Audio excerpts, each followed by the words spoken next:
Eh bien bonjour. Alors souvent quand je suis dans les réseaux que je fréquente régulièrement, on va les citer pour leur faire plaisir parce que à chaque fois ils me remercient donc ça, voilà, Dinabai, BNI, Plateau, etc.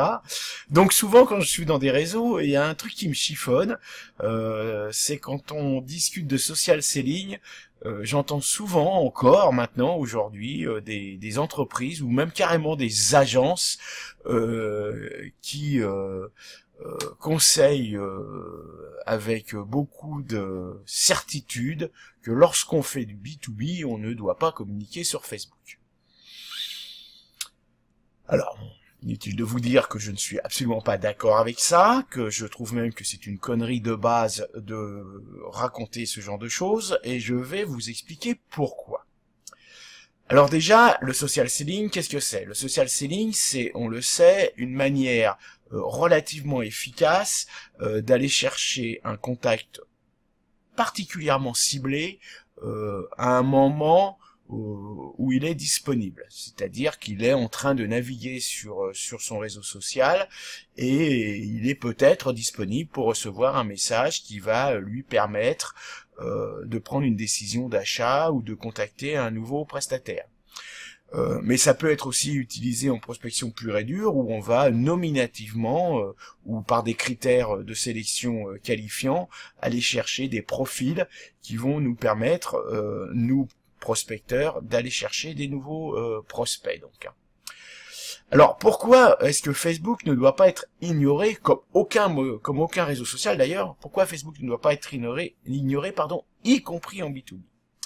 Eh bien, en marketing, et particulièrement en web marketing, on ne classifie pas les prospects en fonction de leur appartenance, on va dire, sociaux, professionnalo, je sais pas trop quoi dire, mais on ne les classifie pas en fonction de ces critères-là.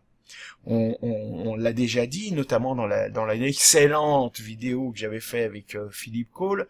Ce qui nous intéresse, c'est d'individualiser les cibles et de parler à chacun individuellement de nos prospects. Donc, un prospect, par définition, est une personne qui va avoir plusieurs comportements dans sa vie. C'est-à-dire quelqu'un qui va être un acheteur pour des boulons ne passe pas ses journées à penser qu'il va acheter des boulons. À un moment donné, il va avoir envie de manger, il va avoir envie de s'acheter un iPhone par exemple, il va vouloir s'habiller, acheter des chaussures, partir en vacances. Enfin bref, il a une vie et cette vie est multiple comme chacun d'entre nous. Donc réduire le canal de contact vers ses prospects à un seul type de canal, c'est extrêmement réducteur et c'est pas efficace.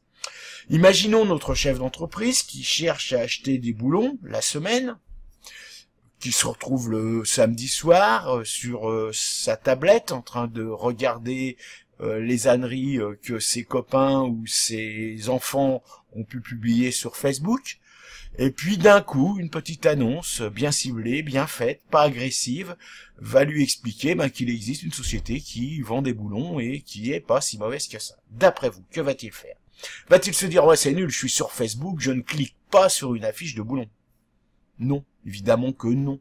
Il va peut-être aller voir et peut-être enregistrer la page et l'adresse de cette publicité dans sa mémoire, et quand il sera de retour au bureau, il fera peut-être ce qui vous fera plaisir, à savoir vous contacter pour pouvoir vous acheter des boulons ou autre chose évidemment, c'est pas uniquement des boulons. Donc voilà, alors ne choisissez pas les réseaux sociaux sur des a priori.